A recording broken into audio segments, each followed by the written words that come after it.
रहेंगे आज जौनपुर को लेकर के। सबसे पहले तो सभी को नमस्कार।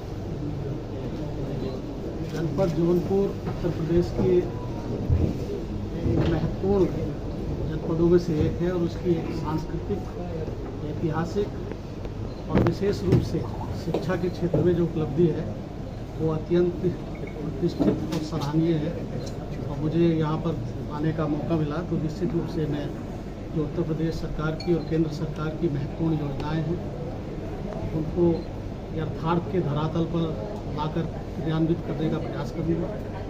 और इसमें जनता, जनप्रतिनिधि और इलेक्ट्रॉनिक और प्रिंट मीडिया और अपने सहयोगी अधिकारियों के सहयोग से सभी योजनाओं को ये प्रयास रहेगा कि उसको यथार्थ के धरातल पर एक अच्छे ढंग से क्रियान्वित किया जा सके। जन शिकायतों का निस्तारण, राजस्व वादों का निस्तारण ये मेरी प्राथमिकता है। और कृषि के क्षेत्र में मैं सदैव ये प्रयास करता हूँ कि कृषि के क्षेत्र में चूँकि हमारे किसान बंधु से जुड़े हुए हैं तो उनसे जुड़ी हुई समस्त योजनाओं को बहुत ही मजबूती के साथ क्रियान्वित किया जाएगा। साथ ही जो सामाजिक सेक्टर की योजनाएं हैं जिसमें जो हमारे बहुत ही पात्र व्यक्ति हैं जो आर्थिक रूप से समृद्ध नहीं है उनके लिए जो योजनाएं हैं उस पर भी विशेष फोकस दिया जाएगा। और जनता के लिए मैं हर समय उपलब्ध रहूँगा। सर, एक समस्या कीजिएगा कि जो लोग अधिकारी जो है अपना सीओजी नंबर अपने पास नहीं रखते हैं, क्या आगे आपके इसमें देखा जा सकता है कि अधिकारी जो है सीओजी नंबर खुद उठाएंगे और जो है जनता की समस्याओं का हल करेंगे? निश्चित रूप से सीओजी नंबर इसीलिए दिया जाता है कि वो पीड़ित व्यक्ति कोई अगर उस पर कॉल करता है तो उसको उठाया जाए, उसको समयबद्ध तरीके से उसको सुनकर निस्तारित किया जाए। लेकिन कभी कभी ऐसा होता है कि किसी राजस्व के कार्य में न्यायालय में व्यस्त है या कहीं मीटिंग में व्यस्त है तो ऐसी स्थिति में वो मोबाइल फ़ोन साइलेंट मोड पर रहता है या किसी को दिया जाता है। लेकिन मेरा सभी अधिकारियों को निर्देशित मेरे स्तर पर रहेगा कि जो शासन की प्राथमिकता है कि सीओजी को उठाएं और उसको रेस्पॉन्ड करें प्रॉपर। जौनपुर में भूमि विवाद बहुत ज़्यादा है तो भू माफियाओं को लेकर क्या रहेगा? भू माफियाओं के प्रति सरकार बहुत ही संवेदनशील है और सजगता से, दृढ़ता के साथ कार्रवाई करने के लिए प्रतिबद्ध है। और मैं अन्य जनपदों में जहाँ पर भी रहा हूँ भू माफियाओं के खिलाफ शासन के निर्देशों पर बहुत अच्छी कार्रवाई की है और उसको यहाँ बताना उचित नहीं है, आप सब जानते हैं।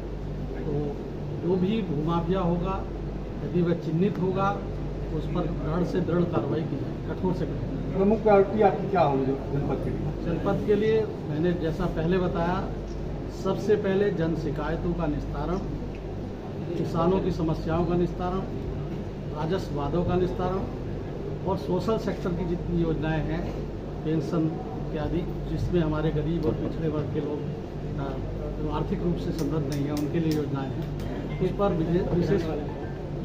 मैं रहने वाला हूं जनपद बिजनौर का, जो विदुर की जन्मभूमि है महात्मा बुद्ध की, और इसलिए हमारा जो विचार है वो हमेशा संवेदनशील और सांस्कृतिक विरासत को लेकर आगे काम करने का है और बहुत ही संवेदनशीलता के साथ ठंडे दिमाग से काम करने के लिए प्रतिबद्धता हम जाए। कौन से बैच के अधिकारियों किन मैं स्टेट सिविल सर्विस से 97 बैच का हूँ और फिर IAS में 2012 बैच मिला।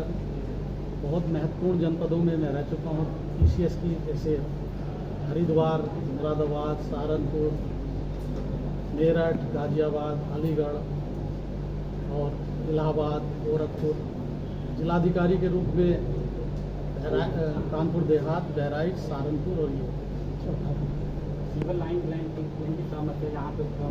देखिए अभी आए हैं, आपका फीडबैक लिया जाएगा, अधिकारियों से और जनप्रतिनिधिगण से समन्वय स्थापित किया जाएगा और बिना जनप्रतिनिधि के सहयोग से या जनता के सहयोग से या आप लोगों के फीडबैक के माध्यम से किसी भी समस्या को निस्तारित करने की दिशा में तभी सार्थक कदम उठ सकता है जब उसको हम गहराई तक जाने की उसका मूल कारण क्या है और कैसे उसका निस्तारण हो सकता है। वर्तमान में माननीय मुख्यमंत्री जी के नेतृत्व में जितनी भी योजनाएं हैं उस पर दृढ़ता से कार्यान्वित किया जाएगा उनको और पात्र व्यक्तियों को लाभान्वित किया जाएगा। साथ ही सभी अधिकारी जो मुख्यालय पर शासन के निर्देश हैं कि मुख्यालय पर रहें, उसको सुनिश्चित किया जाएगा। यद्यपि मेरे जो पूर्वाधिकारी हैं रविंद्र जी, उन्होंने भी अच्छा काम यहाँ पर किया है और मैं उस कार्य को आगे बढ़ाने की कोशिश करूँगा।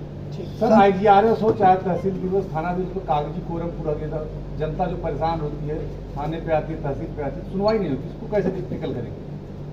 देखिए, उसका एक मैकेनिज्म है। पहले शिकायतों को पंजीकृत करना, पंजीकृत करके उस शिकायतों को जो सक्षम अधिकारी है उसके वहाँ पर भेजना और उसके माध्यम से गुणवत्तापरक निस्तारण होना, और फिर हम उसका रैंडम चेक भी कराएंगे और सीधे जिसकी शिकायत है उसके लिए एक नेटवर्क बना के, कंट्रोल रूम बनाकर उससे बातचीत करके उसकी शिकायतों के संतुष्टिकरण का एक पैमाना निर्धारित करेंगे।